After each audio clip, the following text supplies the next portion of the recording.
ନୟାଗଡ଼ ଜିଲ୍ଲାର ଶରଣକୂଳରେ କିପରି ଲଡୁକେଶର ବା ଲଡୁ ବାବା ଆବିର୍ଭାବ ହେଲେ ଚାଲନ୍ତୁ ଜାଣିବା।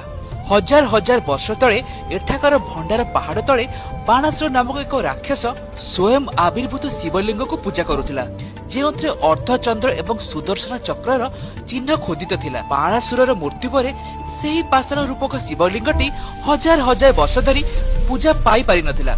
ସେଇଥିପାଇଁ ଦେବୀ କାମଧେନୁ ହରିହର ଗ୍ରାମର ଲଡୁ ବେହେରା ନାମକ ଗୌଡ ଘରେ ଏକ କଳା ଗାଈ ରୂପେ ଜନ୍ମ ହେଲେ।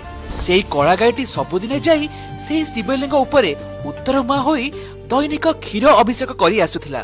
ତେଣୁ ଯେତେବେଳେ ବି ଲଡୁ ବେହେରା ସେ କଳା ଗାଈର କ୍ଷୀର ଦଉଥିଲା, ତାର କ୍ଷୀର ବାହାରୁ ହିଁ ନଥିଲା। ଆରେ ମୁଁ ଲକ୍ଷ୍ୟ କରୁଛି ଏଇ ଗାଈଟା ବହୁତ ଦିନ ହେଲା କ୍ଷୀର ଜମା ଦଉନି, କିଏ ଗୋଟେ ଏହାର କ୍ଷୀର ନିଶ୍ଚୟ ଚୋରି କରୁଛି। ଯାଉଛି ଏଇ ଗାଈର ପିଛା କରିକି ଦେଖିବି। ତାପରେ ଲଡୁ ବେହେରା ସେ ଗାଈର ପିଛା କରିଥିଲା ଏବଂ ଗାଈଟି ନୀତିଦିନ ପରି ଯାଇକି ସେ ପଥର ଉପରେ କ୍ଷୀର ଅଭିଷେକ କରିଥିଲା।